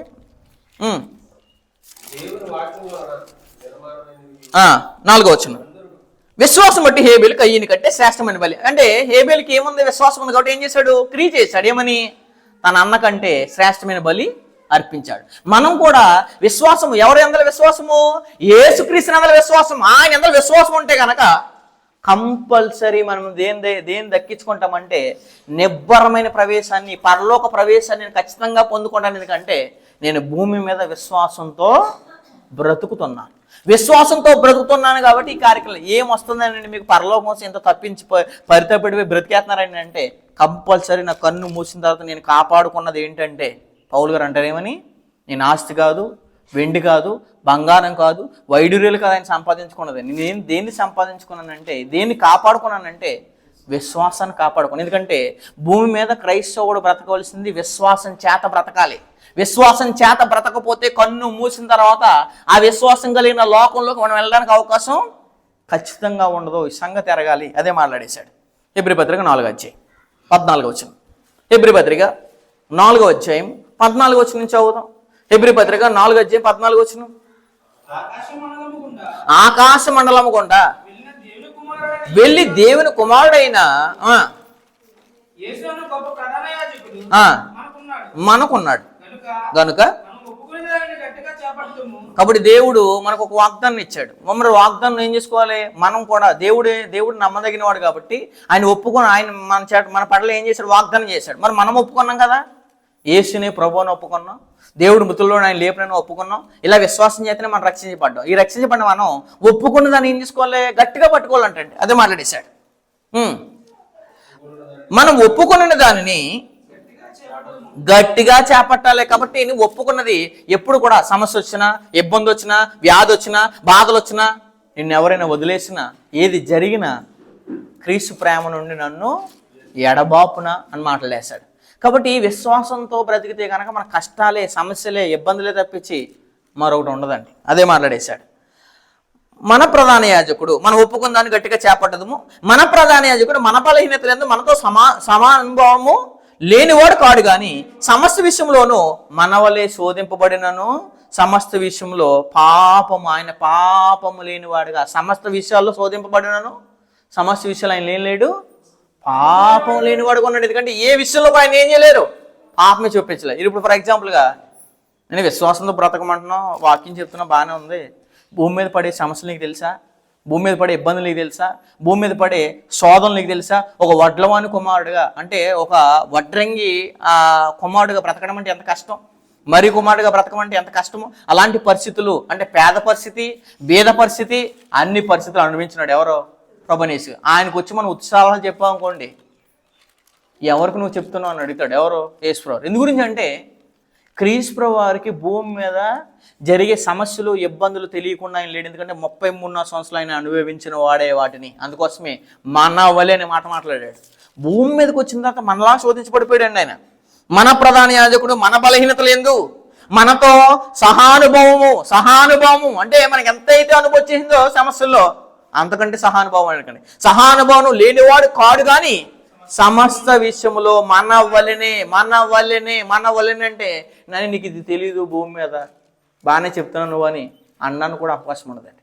మన వలనే శోధింపబడినను ఆయన పాపము లేనివాడిగా, అసలు పాపమే లేకుండా బతికాడు. ఇప్పుడు ఎన్ని శోధనలు వచ్చినా మనం ఉచిత సలహాలో యేసుప్రభువే చెప్దాం అనుకుంటే నిబ్బరమైన ప్రవేశం కోల్పోతామండి. అదే మాట్లాడేశాడు. కనుక మనం కనికరింపబడి సమయోచితమైన సహాయం కొరకు కృప పొందినట్లు ధైర్యముతో కృపాసనము నొద్దకు. కాబట్టి శోధింపబడిన ఏ విషయంలో శోధింపబడినా, అపోది నేను ఎన్ని విషయాల్లో శోధించినా, ఎన్ని సమస్యలు ఉన్నా, ఎన్ని ఇబ్బందులు ఉన్నా విశ్వాసంతోనే బ్రతకాలే కానీ నాకేంటి పరిస్థితి, నాకేంటి సమస్యలని ఏ ఒక్కరోజు అన్నామంటే ధైర్యాన్ని కోల్పోతే, ధైర్యం కోల్పోతే పరలోక సన్నిధికి వెళ్ళడానికి అవకాశం ఖచ్చితంగా కూడా. కాబట్టి నిబ్బరమైన ప్రవేశం వెళ్ళాలన్నా మనకేం కావాలి? ధైర్యం కావాలి. అదే హెబ్రీ పత్రిక 10వ అధ్యాయం 19వ వచనం. హెబ్రీ పత్రిక 10వ అధ్యాయం 19వ వచనం చదువుదాం. 10-19. సహోదరులారా, యేసు మన కొరకు ప్రతిష్ఠించిన మతం కాదు ఇది, మార్గం. యేసు మన కొరకు ప్రతిష్ఠించిన మార్గమున అనగా నూతనమైనదియు జీవమగలదియు ఆయన శరీరమును తెర ద్వారా, అంటే ఆయన శరీరం ఏది? సంఘం. ఆ సంఘము ద్వారా ఏం చేశాడు? ఆయన తెర ద్వారా ఏర్పరచబడిన ఆయన మార్గమున ఆయన రక్తం వలన పరిశుద్ధ స్థలమునందు ప్రవేశించుటకు మనకు ధైర్యం కలిగి ఉన్నది గనుక అని చెప్పేశాడు. కాబట్టి ప్రభువైన యేసుక్రీస్తు వారి వల్ల మాత్రమే మనకి మార్గంలోకి వెళ్ళడానికి ప్రవేశం ఉంది. ఆయన సంఘములో ఉంటే మాత్రమే ఎక్కడికి వెళ్తాం? పరలోకానికి వెళ్తాం. కానీ క్రీస్తు సంఘంలో లేకుండా చనిపోతే, అందుకోసం చనిపోయినప్పుడు కూడా అంటాడు ప్రభువు నందు మృతునందు. అంటే క్రీస్తు సంఘంలో కాకుండా ఎక్కడ చనిపోయినా ప్రమాదం. ఎందుకంటే క్రీస్తు సంఘం ద్వారా మాత్రమే మనం ఎక్కడికి వెళ్ళగలం? పరలోక మార్గానికి, పరిశుద్ధ స్థలానికి, ప్రభు సన్నిధికి ఏం చేయగలం? చేరగలం. కాబట్టి క్రీస్తు సంఘంలో ఉంటే వెళ్ళిపోతామా అని అంటే, క్రీస్తు సంఘంలో ఉండేది మొదటి స్టెప్. అలా సంఘంలో ఉండి ప్రభు కోసం బ్రతికితేనే వెళ్తాం. ఇది కూడా ఖచ్చితంగా గుర్తుపెట్టుకోండి. కాబట్టి నిబ్బరమైన ప్రవేశం 100% కన్ను మూసిన తర్వాత నాకు పరలోక ప్రవేశం ఉందే అని చెప్పగలిగిన వారు ఎలా పడితే వాళ్ళు బతికేసి బ్యాంకుల మీద తీసుకునే వాళ్ళు కాదు. వాళ్ళకి ఏమంటారు? పరలోక ప్రవేశం అంటారు. పరలోక ప్రవేశం ఎవరికి పడతాలు కాదు, ఎవరు పడతాలు పెట్టేసుకోవడానికి యోగ్యులు కాదు. క్రీస్తు రక్తంలో కడగబడాలి, క్రీస్తు సంఘంలో ఉండాలి, క్రీస్తు వారి అందరి విశ్వాసం చేత బ్రతకితే కానీ పరలోక సన్నిధికి, ప్రభు సన్నిధికి చేరడానికి అవకాశము ఉండదు. ఇలా బ్రతకను వాళ్ళందరూ ప్రభు సన్నిధికి చేరిపోయాడు, పరలోక ప్రవేశము, మహిమా ప్రవేశం అని చెప్పడం అబద్ధమే తప్పించి దాంట్లో నిజమెంత వాస్తవం ఎంత లేదని ఖచ్చితంగా మనందరం ఎరగవలసిన విషయం. మరొక విషయంలో క్రైస్తవులు ధైర్యంగా ఉండాలి. యోహాను రాసిన మొదటి పత్రిక 4:16. యోహాను రాసిన మొదటి పత్రిక 4:16 వచనం చదువుదాం. యోహాను రాసిన మొదటి పత్రిక 4:16 వచనం. మన ఎడల ఏముందంటే దేవునికి మన ఎడల, నిజంగా మన ఎడల ఆయనకున్న ప్రేమ ఉంది. మనకు ఆయన ఎడల ఉందా ప్రేమ? నిజంగా మాట్లాడితే దేవుడేమో మనలాడ ఏం చేస్తాడంట? ప్రేమను చూపిస్తాడు. ప్రేమ అంటే ఏంటి? ప్రేమ అంటే మాటలతో చెప్పేది కాదు. ప్రేమ అంటే ఏంటి? 3:18 ఇప్పుడు చూడండి. చిన్నపిల్లలారా, మాటతోనూ నాలుగుతోనూ కాక, అంటే మా అమ్మను ప్రేమించాను, మా నాన్న ప్రేమించాను, మా అక్కను ప్రేమించాను, మా బంధువులు ప్రేమించాను, ఇది మాటతో చెప్పేది కాదు, చూపించాలి. చిన్నపిల్లలారా, మాటతోనూ నాలుగుతోనూ కాక క్రియతోనూ సత్యముతోనూ.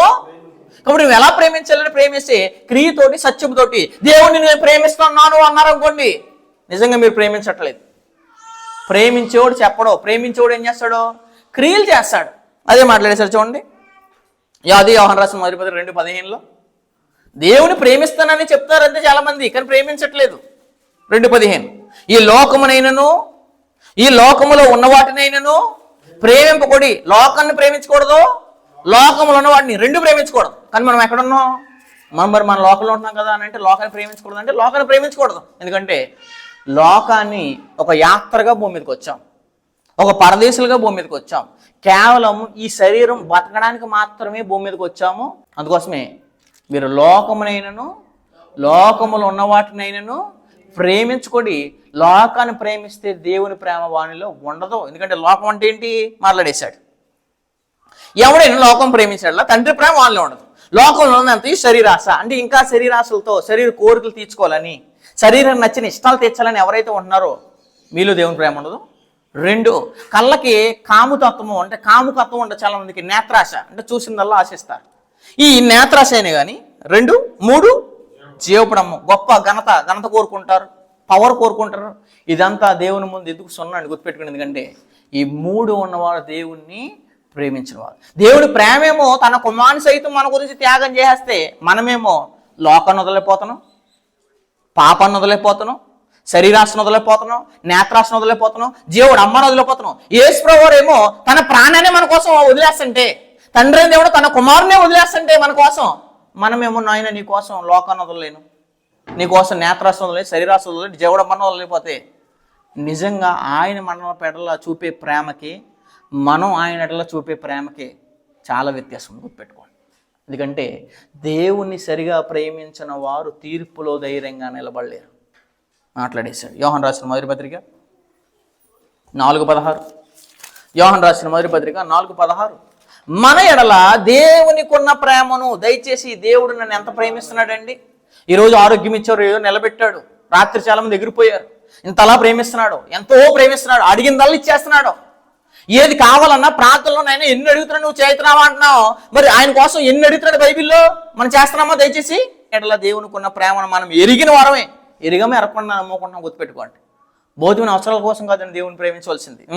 మనం ఎరిగిన వారమే దాన్ని నమ్ముకుని ఉన్నాము. దేవుడు ప్రేమ స్వరూపి అయి ఉన్నాడు. ప్రేమ ఎందు నిలిచిండు వాడెవడు? ప్రేమ ఎందు నిలిచిండు వాడు దేవుని ఎందు నిలిచి ఉన్నాడు. దేవుడు వాని ఎందు, నిజంగా మీరు దేవుని ప్రేమిస్తే దేవుడు మీ ఎందు నిలబడతాడు. దేవుని ఎందు మీరు నిలబడితే, దేవుడే నీ పక్కన ఉంటే తీర్పులో నువ్వు ఎలా ఉంటావు? ధైర్యంగా ఉంటుంది. ఎందుకంటే నిజంగా ఆయనే నీ పక్కన ఉన్నప్పుడు ధైర్యం ఎలా పిరిగితనం రాదండి మనకి. అపోస్తులు కూడా లోకంలో బ్రతికన్నా లోకాన్ని అంటించుకుని బతకలేదు. వాళ్ళు రాసిన 2వ పత్రిక, కొరింథీయులకు రాసిన 2వ పత్రిక 1వ అధ్యాయం 12వ వచనం. కొరింథీయులకు రాసిన 2వ పత్రిక 1వ అధ్యాయం 12వ వచనం. మాత్స్యం ఏదనగా, ఈ లక్ష్యం ఏంటంటే జీవపుడు అమ్మందం కాదు లక్ష్యం, శరీరాశలతో కాదు, నేత్రాశలతో కాదు లక్ష్యం. ఏంటంటే లక్ష్యము, మా లక్ష్యం ఏదనగా లౌకిక జ్ఞానమును అనుసరింపక దేవుడు అనుగ్రహించు పరిశుద్ధతతోనూ నిష్కాపటముతోనూ దేవుని కృపనే అనుసరించి లోకములో నడుచుకుంటామనియు, విశేషముగా మీ ఎడల నడుచుకుంటామనియు మా మనసాక్షి ఏమిస్తుంది? మీకు సాక్ష్యం ఇస్తుంది. మా మనసాక్షి చెప్పేస్తుంది ఏమనంటే, సాక్ష్యం ఏమనంటే మేము లోకంలో ఉన్న లౌకిక జ్ఞానాన్ని ఏం చేయలేదు, అనుసరించలేదు. లోకంలో ఉంటే ఎలా బ్రతికారు? పరిశుద్ధతో బ్రతికారు, నిష్కపటంతో బ్రతికారు. బేస్ ఏం చేసుకున్నారంటే దేవుని కృపనే అనుసరించి బ్రతికారు. కాబట్టి ఈనాడు మనం కూడా లోకంలో ఉన్న లోకాన్ని అంటించకుండా బ్రతికితే మాత్రమే కానీ తీర్పులో నిలబడడానికి అవకాశం ఉండదు. యోహాను రాసిన మొదటి పత్రిక 4:17. యోహాను రాసిన మొదటి పత్రిక 4:17 వచనం. తీర్పు దినమందు మనకు ధైర్యం కలిగినట్లు దీనివల్ల ప్రేమ మనలో పరిపూర్ణం చేయబడింది. ఏలి అనగా ఆయన ఎట్టివాడు అన్నాడో, ప్రభువైన యేసుక్రీస్తు ఎట్టివాడై ఉన్నాడో మనము కూడా ఈ లోకంలో అట్టివారు. అంటే ఈ లోకంలో పాపాన్ని అంటించకుండా, ఇహలోకమాలను అంటించుకోకుండా, లోకాన్ని ప్రేమించకుండా, లోకం ఉన్నవాడిని ప్రేమించకుండా బ్రతికడు. ఎవరంటే ప్రభువైన యేసుక్రీస్తు వారు. అలా బ్రతికిన వాడు కాబట్టిని ఆయన ఎక్కడికి వెళ్ళాడు? పరలోకానికి వెళ్ళిపోయాడు. ఈనాడు మనం కూడా తీర్పులో, అంటే జడ్జిమెంట్ రోజులు నిలబడాలని అంటే కనుక యేసుక్రీస్తు వారు భూమి మీద ఎలా బ్రతికారో మనం అలా బ్రతకపోతే అసలు నిజంగా యేసుక్రీస్తు వారు ముందు నిలబడలేదు. ఎందుకంటే తీర్పు తీర్చేది కూడా ఎవరో? ప్రభువైన యేసుక్రీస్తు వారే. ప్రభువైన యేసుక్రీస్తు వారే ఒకరోజు మనకి ఏం చేస్తారో, ఎందుకంటే ఆయనకు అన్నీ తెలుసు. మనకి ఏమి చెప్పినా సింహాసనం ముందు ఆయన మనకు చెప్పేస్తాడేమని అంటే, మీరు ఎలా బ్రతుకారో నాకు అన్నీ తెలుసు, నేను భూలోకంలో మీకు ఎలాంటి సమస్యలు వస్తున్నాయి అన్నీ నేను ఎరిగిన వాడినే అంటాడు. కాబట్టి అప్పుడు ఎవరో కూడా ఆయనలాగా బ్రతకపోతే అన్నాడు. అదే అన్నాడు చూడండి, ఏలి అనగా ఆయన ఎట్టివాడై ఉన్నాడో మనము కూడా ఈ లోకములో అట్టివారమై ఉన్నాము. అట్టివారుగా బ్రతకపోతే కనుక తీర్పు దినమందు ఏం చేయలేరు? ధైర్యంగా నిలబడలేరు. కాబట్టి ఎన్ని విషయాల్లో ధైర్యంగా ఉండాలి? మనం సువార్త విషయంలో ధైర్యంగా ఉండాలి. 2, యేసుని ఎదుర్కోవడానికి ధైర్యం కావాలి. 3, దేవుని ఎదుర్కోవడానికి ధైర్యం కావాలి. 4, విశ్వాసం ద్వారా నిబ్రమైన ప్రవేశం కలగడానికి ధైర్యంగా ఉండాలి. 5, తీర్పుని ఎదుర్కోవడానికి యుక్తమైన విషయాలు చేయడానికి ఏం కావాలి? ధైర్యం కావాలి. ఇలా ధైర్యంగా ఉంటే కనుక మనకేంటి ఫలితము అని అంటే కనుక దేవుడు చెప్పేశాడు. హెబ్రీ పత్రిక 13వ అధ్యాయం. హెబ్రీ పత్రిక 13వ అధ్యాయం 5వ వచనం చదువుదాం. హెబ్రీ పత్రిక అంటే దేవుడు చెప్పినట్టు మనం ధైర్యంగా ఉంటే కనుక అసలు ఎలా దేవుడు నీకు చూపిస్తున్నాడు చూడండి. హెబ్రీ పత్రిక 13:5. ధనాపేక్షలైన వారు మీకు కలిగినవి అంటే మనకున్న వాడితో ఎలా ఉండాలి? సంతృప్తి కలిగి ఉండాలి. సంతృప్తి అంటే తృప్తి కలిగి ఉండడం. చాలామందికి ఉన్నవాడితో తృప్తి పొంది ఉండడం ఉండదు. కాబట్టి ఏం చేసుకుంటారో లేనిపోని అప్పులన్నీ మీరు తెచ్చుకుంటారు. ఎందుకంటే అవసరమా? ధనాపేక్ష లేని వారు మీకు కలిగిన వాడితో తృప్తి పొందండి. నేను ఏమాత్రం విడువను, నిన్ను ఎన్నడు ఎడబాయిన ఆయనే చెప్పిన కదా. కాబట్టి ప్రభువు నాకు సహాయుడు, నేను భయపడను, నరమాత్రు నాకు ఏం చేయగలరు. కాబట్టి దేవుడు చెప్పినట్టు యేసుక్రీస్తుని ఎదుర్కొనే ధైర్యం మనకున్నా, తీర్పులో మనకు ధైర్యం ఉన్నా, దేవుని ఎదుర్కొనే ధైర్యం ఉన్నా, వ్యక్తమైన వాటిని గురించి ఆజ్ఞాపించడంలో ధైర్యం ఉన్నా, స్వార్థ విషయంలో ధైర్యం ఉన్నా, నిబ్బరమైన ప్రవేశం కలిగి ఉండడానికి ధైర్యం ఉన్నాం అనుకోండి, భూమి మీద నరులు మనకేమీ చేయలేరు. అసలు నరులు ఏం చేయగలరండి? వీళ్ళ నరుల గురించి సంఘం మానేతారు. ఎందు గురించి? నరుల గురించి మతం నుంచి బయటికి రారు. ఎందుకంటే వాళ్ళు మాకు దేనికి రారు, వాళ్ళకి మేము వ్యతిరేకం అయిపోతాం, వాళ్ళు మనం విభేదించేస్తారు, వాళ్ళు రాళ్ళతో కూడా వేస్తారేమో, వాళ్ళు మనం పౌలుగాను కూడా విభేదించింది తమ మతంలో ఉన్నవారే. ఎవరు? యూదులు. యేసుక్రీస్తుని చంపేసింది కూడా ఎవరు? తమ మతంలో ఉన్నవారు. ఎవరు? యోధా మతమే ప్రభుని యేసుక్రీస్తుని చంపేసింది. కాబట్టి ఈనాడు కూడా మన దేవుని కోసం ధైర్యంగా ఉన్నామనుకోండి, నరమాతుడు మాకు ఏం చేయలేడు. ఎందుకంటే అసలు మన మీద ఏదైనా టచ్ చేయాలన్నా, అసలు ఎవరైనా మనల్ని మ్యాన్ హ్యాండ్లింగ్ చేయాలన్నా, లేదా ఎవరైనా దేవుని పర్మిషన్ లేని ఏది జరగదు ఇటువంటి. కాబట్టి ఆయన మీద భరోసా ఉండంటే, భూమి మీద లక్షల మంది ఒకటై ఉన్నా, ఒక్కడవే నువ్వు సింగిల్గా ఉన్న నీ వెనకాల ఉన్నది ఎవరు అని అంటే దేవుడు. ఎందుకంటే అంత ధైర్యంగా ఉండాలి. అదే అన్నాడు అక్కడ. అని మంచి ధైర్యంతో చెప్పాలంటండి. పిరికితనంగా సువార్త ప్రకటిస్తున్నాండి వెనకాల దేవుడు అన్నాడు. నేను ఈ మతాన్ని ఎదిరిస్తున్నానంటే, మిమ్మల్ని ఎదిరిస్తున్నానంటే కారణం నేను ఒక్కడుగా ఉండి సింగిల్గా మిమ్మల్ని ఎదిరిస్తున్నానంటే, ప్రపంచాన్ని ఎదిరిస్తున్నానంటే కారణం అంటే నా వెనకాల ఉన్న దేవుడు. మీ వెనకాల ఎవరున్నారు అని అంటే, మీరు ఎవరు వారు అని అంటే, నేను ప్రభువుని యేసుక్రీస్తు వారిని, నా వెనకాల ఉన్నది ఎవరు? దేవుడు. అదే మాట. అని మంచి ధైర్యంతో చెప్పగలవారు. ఎందుకంటే దేవుడు చెప్పినట్టు మన ధైర్యం కలిగి బ్రతికితే కనుక దేవుడే మన పక్షాన్ని ఉంటాడు. అప్పుడు నీకెవడు విరోధి? రోమపత్రిక 8:31. ఏంటండి మీ ధైర్యం? ఏంటండి ఎంత గట్స్తో స్వార్థ చెప్తున్నారు, ఎంత గట్స్తో పబ్లిక్లో మాట్లాడుతున్నారు అని అంటే కనుక, నా వెనకాల ఉన్నది ప్రపంచాన్ని గడగడలాడించే వ్యక్తి, ప్రపంచాన్ని కలిగించిన వ్యక్తి, ప్రపంచమే ఆయన మాటతో కలిగిన వ్యక్తి నా వెనకాల ఉన్నాడు. అదే అంటాడు 8:31. ఇట్లుండగా ఏమందుము? అసలు ఇంకేమంటామండి? అసలు ఇంకేమంటానుకుందా? ప్రపంచాన్ని కలిగించిన ఆయనే మన పక్షాన్ని ఉంటే ఇంకేమంటాం మనం? ఇట్లుండగా ఏమందుము? దేవుడు మన పక్షాన ఉండగా మనకు విరోధి అవడో? మరి మీరు మనుషులకు భయపడుతున్నారా? కులానికి భయపడుతున్నారా? మతానికి భయపడుతున్నారా? దేవుడు చెప్పాడు బ్రతికారా? ఏ ఒక్కరు మిమ్మల్ని ఏమి చేయలేదు. గుర్తుపెట్టండి. అని నిన్ను వీడియోను ఎన్నడు ఎడబాయిను ఆయనే చెప్పిన కదా, ప్రభు నాకు సహాయం చేసేది ఎవరంటే ప్రభు. కాబట్టి నరమాత్ర నాకు ఏం చేయగలడని మంచి ధైర్యంతో చెప్పగలవారంగా ఉండాలి. అదే మాట్లాడేసి ఇట్లుండగా ఏమందము? దేవుడు మన పక్షాన ఉండగా మనకు విరోధి అవడం. కాబట్టి ఆయనే మన పక్షం అంటే ప్రపంచంలో ఈ మతంలో ఉన్నవారు, కులంలో ఉన్నవారు మనల్ని ఏం చేయగలరండి? ఎలా అనుకుంటారో. పౌలు గారు కూడా చనిపోయాడు అనుకున్నారు, కానీ వెంటనే దులిపేసుకుని ఏం చేశాడు ఆయన? మళ్ళీ అదే ప్రాంతానికి స్వాత ప్రకటించాడు. ఎవరో? పౌలు గారు. లుస్త్రాలోకి వెళ్ళాడు. మళ్ళీ ఈగోనికి వచ్చి స్వాత ప్రకటించాడు. ఎందుకంటే పౌలు గారు వెనకాల ఉన్న దేవుడు రాళ్ళతో కొట్టి చంపేద్దాం అనుకున్నారు. ఎవరిని? స్టెఫెన్ గారిని చంపేశారు. కానీ ఆయన వెనకాల ఉన్నది ఎవరు? దేవుడు. వీళ్ళంతా ఏం చేయగలరు అంటే బాహ్య శరీరాన్ని ఏదైనా చేయగలరు. వీళ్ళకి నేను భయపడను. ఎవరికి నేను భయపడతానంటే హెబ్రీ పత్రిక 12. హెబ్రీ పత్రిక 12వ అధ్యాయం 9వ వచనం చదువుదాం. హెబ్రీ పత్రిక 12వ అధ్యాయం 9వ వచనం. 12వ అధ్యాయం 9వ వచనం. మరియు శరీర సంబంధమైన తండ్రులు మన శిక్షకులు ఉండిరి, వారి యందు భయభక్తులు కలిగి ఉంటుమి. అట్లయితే ఆత్మలకు తండ్రి అయిన వానికి భయపడాలి. శరీరాన్ని ఏదో చేసేవాళ్ళకి కాదు. ఒకవేళ శరీరాన్ని ఏదో చేసేవాళ్ళకి భయపడ్డాం అనుకోండి, రెండింటిని ఒక రోజు నరకంలో వేసేస్తాడు. శరీరాన్ని ఆత్మని రెండింటిలో వేస్తాడు. ఎందుకంటే ఆయన ఆత్మలకు తండ్రి. అదే మాట్లాడేశాడు. అట్లయితే ఆత్మలకు తండ్రి అయిన వానికి మరీ ఎక్కువగా భయపడవలసిన మనుషులకు కాదు, పిరికితనం కాదు. పిరికితనంతో స్వాత ప్రకటించడానికి కానీ, మనుషులకు భయపడి విశ్వాసాన్ని ప్రకటించడానికి కానీ, క్రీస్తులా బ్రతకడానికి భయపడుతున్నారు. దయచేసి ఒకరోజు భయపడే పరిస్థితి వచ్చేస్తుంది. అదే దేవుని కోసం అన్ని త్యాగం చేసి మీరు ధైర్యంగా నిలబడుతున్నారా? మీ పక్షాన్ని నిలబడేది ఆయన ఎందుకోసం మాట్లాడేసామని. అట్లయితే ఆత్మలకు తండ్రి అయిన వానికి మరీ ఎక్కువగా లోబడి బ్రతకవలను కదా అని చెప్పేశాడు. కాబట్టి దేవుడు మన పక్షాన్ని ఎప్పుడు ఉంటాడంటే, దేవుడు చెప్పిన వాటిని చేస్తే కనుక కంపల్సరీ మన పక్షాన్ని దేవుడు ఉంటాడు. ప్రపంచంలో నరులు అనే కదా, నరమాత్రుడు మనకేమీ చేయలేడు. ఎందుకంటే నీకు ఏదైనా చేశారనుకోండి, దేవునికి ఒక్కసారి చెప్పారనుకోండి, అతను ఏ కీలు తిప్పితే సెట్ అవుతాడో దేవుడే చూసుకునే. ఎందుకంటే బాడీ నిర్మించింది దేవుడే.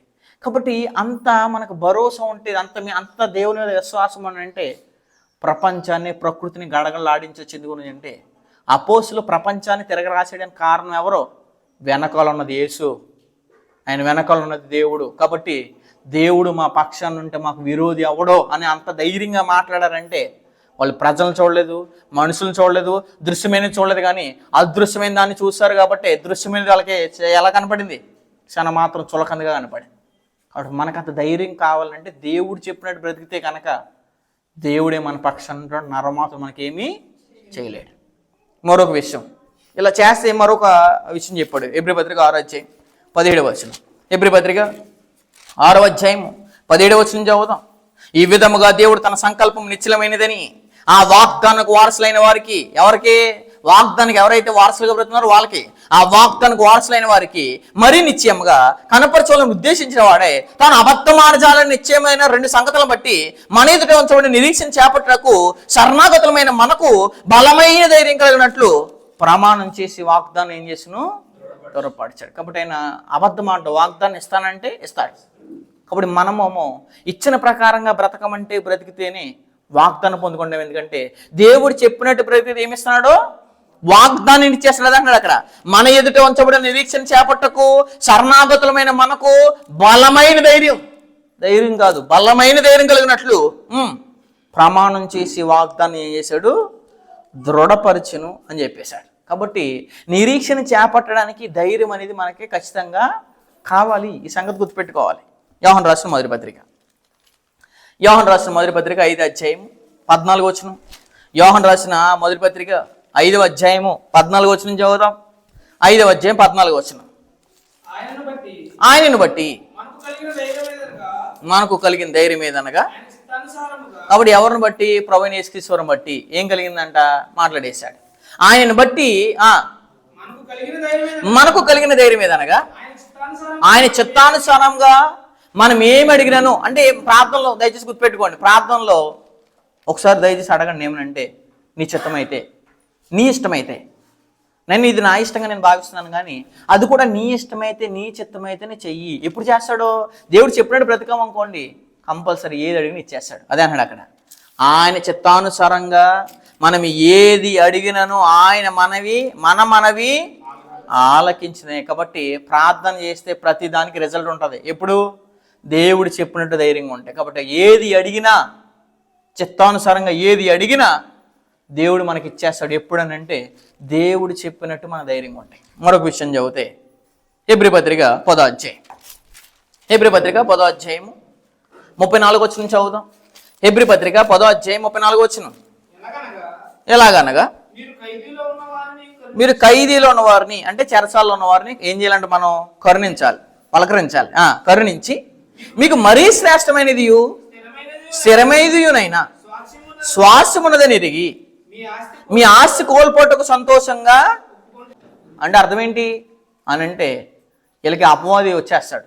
ఆనాడు కూడా అననీయ సప్ఫీరాకి అమ్మిందంతా ఇచ్చేద్దాం అనుకుంటే మధ్యలో ఎంట్రన్స్ అయ్యేది. ఎందుకు నువ్వు అంతా ఇచ్చేస్తే నువ్వు ఎలా బతుకుతావు? వీళ్ళు కూడా అంతే చాలామంది ప్రజలు. ఎందుకు? దేవునికి ఇవ్వడానికి మనసు రాదు, చాలామంది ఇష్టం రాదు. ఎందుకంటే దేవుని పనులకి ఇస్తే నాకేం వస్తుంది అనే ఉద్దేశం కలిగి ఉంటారు. అసలు మనం ఇచ్చేదాని ముందు ఆ శ్రేష్టమైనది ఎంత, దాని ముందు ఆలోచిస్తే ఈ ఆస్తి ఎంత, అదే అంటున్నారు అక్కడ. ఎలాగనగా మీరు ఖైదీలో ఉన్నవారిని కరుణించి మీకు మరీ శ్రేష్టమైనది, మీరు భౌతికమైన డబ్బు తుప్పట్టేస్తుంది, చెమ్మడ కొట్టేస్తుంది, అది దేవునికి ఇచ్చేసారు అనుకోండి, శ్రేష్టమైనది ఇచ్చేస్తారు. అదే అక్కడ శ్రేష్టమైనది స్థిరమైనది శ్వాసమున్నది ఎరిగి మీ ఆస్తి కోల్పోటకు ఏమయ్యారంట? మీ ఆస్తి కోల్పోటకు సంతోషంగా ఒప్పుకుంటారు. అంటే ఆస్తి ముందు, అంటే పరలోకం ముందు ఈ ఆస్తి ఎంత? ఆస్తి కోల్పోటకు సంతోషంగా ఒప్పుకుంటారు. కాబట్టి మీ ధైర్యమును విడిచిపెట్టకండి, దానికి ప్రతిఫలంగా గొప్ప బహుమానమును కలుగును. కాబట్టి మనకున్న ధైర్యాన్ని ఏం చేయకూడదు, ఎప్పుడు కూడా విడిచిపెట్టకూడదు. కడ వరకు ఆ ధైర్యాన్ని తీసుకెళ్తే కనుక, కడ వరకు కొనసాగిస్తే కనుక, కడ వరకు చేపడితే కనుక ఏం కలుగుతుందంట? దానికి ప్రతిఫలంగా గొప్ప బహుమానము కలుగును అని చెప్పేశాడు. కాబట్టి ఎన్ని విషయాల్లో క్రైస్తవులు ధైర్యంగా ఉండాలంటే, సువార్త విషయంలో యుక్తమైన దాన్ని గురించి చెప్పడంలో మనకి ధైర్యం కావాలి. 3 యేసుని ఎదుర్కోవడానికి ధైర్యం కావాలి. 4 దేవుని ఎదుర్కోవడానికి ధైర్యం కావాలి. 5 తీర్పుని ఎదుర్కోవడానికి ధైర్యం కావాలి. 6 నిబ్రమైన ప్రవేశానికి ధైర్యం కలగాలి. ఇలా కలిగి ఉంటే కనుక నరమాత్రం మనకి ఏం చేయలేడు. మనం ఆయన చిత్తానుసారంగా ఏది అడిగినా మనకు లభిస్తుంది. 3 నిరీక్షణ చేపడతాం. 4 ఆ నిరీక్షణని చేపట్టాలని అంటే, గొప్ప బహుమానం కలగాలంటే ధైర్యాన్ని చివరి వరకు మనం ఏం చేయకూడదు, విడిచిపెట్టకూడదు. కాబట్టి మేము హెచ్చరిస్తూ నన్ను హెచ్చరించి వాక్యం ముగిస్తున్నాను.